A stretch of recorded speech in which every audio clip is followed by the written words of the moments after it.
Phillip Island delivered an excellent feature race once again, but sadly not a sprint race as weather conditions cancelled it on Sunday. A little bit disappointing, but there was still plenty to talk about this weekend at the Australian Grand Prix. So let's take a look at the 5 things we learned from the aforementioned Australian Grand Prix. Tyre gamble. So Jorge Martin this weekend, as some people did last weekend, took the risk of a soft tyre and used it very effectively, running from the field, being the rabbit, building up a pretty decent gap of 3.5-4 seconds like he did in Mandalika, utilising that soft tyre and managing it very well. It's not a thing that I really think of when I hear the name Jorge Martin.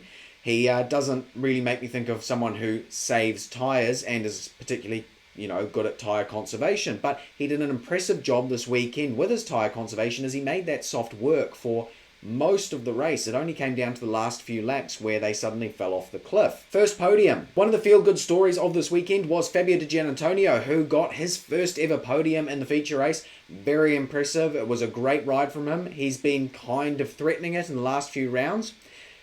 He's been pushing to get that Repsol Honda seat that's still available. I don't think he's quite deserving of that. When you look at the likes of Bezzecchi and Marini, they have had their first podiums much earlier than Fabio Di Giannantonio has had his.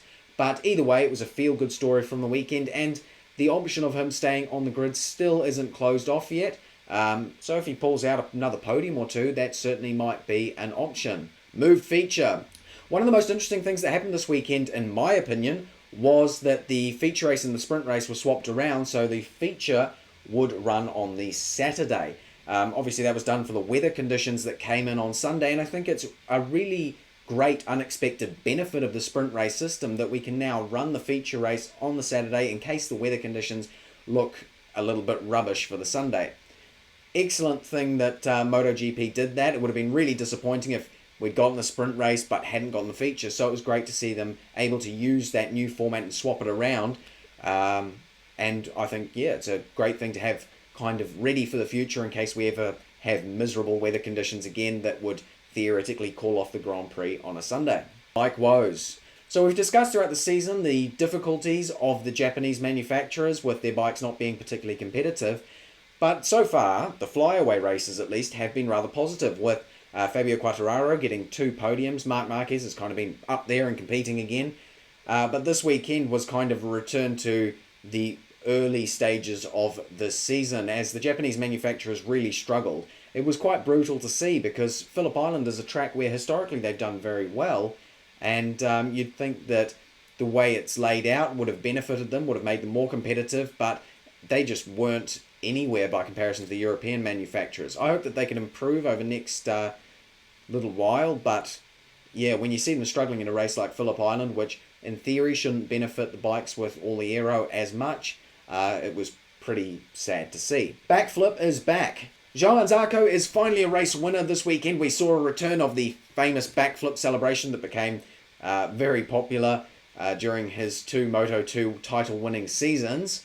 And it was great to see. Johann Zarco's always been a rider with plenty of talent and the ability to take a race win, and it finally came this weekend. I hope that Johann can maybe get another race win or 2 this season, now that he's got the confidence from this first one, because if he does, I could see Honda putting him into the Repsol team next year rather than the LCR team, and that would also open up a possible seat for Fabio Di Giannantonio, who I don't really think fits into that Repsol mould. I don't think he's quite good enough, but Johann Zarco, if he got a couple more race wins under his belt, would be the kind of rider that would be perfect to slot in there. Rider of the weekend. My rider of the weekend this weekend, it's hard not to want to give it to Johann Zarco or Fabio Di Giannantonio, but I'm going to give it to Marco Bezzecchi. We know from last weekend he was he's still injured with his collarbone injury and being plated and everything.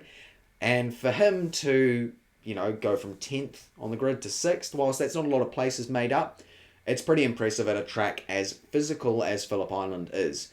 And so he is my rider of the weekend. Struggle of the weekend. My struggle of the weekend this weekend is going to be Maverick Vinales. He's got a good history at Phillip Island, and there was a lot of talk about him doing well this weekend, particularly after Indonesia. and, you know, finding his mojo, being quick around the Phillip Island track, and it just kind of didn't happen. I was rather disappointed with his 11th place race result. It was just a bit disappointing. Kind of typical Maverick. You think he's going to do well one weekend, and then he just really struggles for whatever reason. Bit disappointing, and here's my struggle of the weekend. So that's 5 things we learned from the Australian Grand Prix. That was an excellent race, probably the best of the season, or at least up there with the best of this season. And so I'm excited to hear what your thoughts about it were down in the comment section below. If you want to talk about anything else relating to the race, do it down in the comment section below. I'll try and respond. If you enjoyed this video, please like and subscribe. Thank you very much for watching. I'll see you in the next one. Goodbye.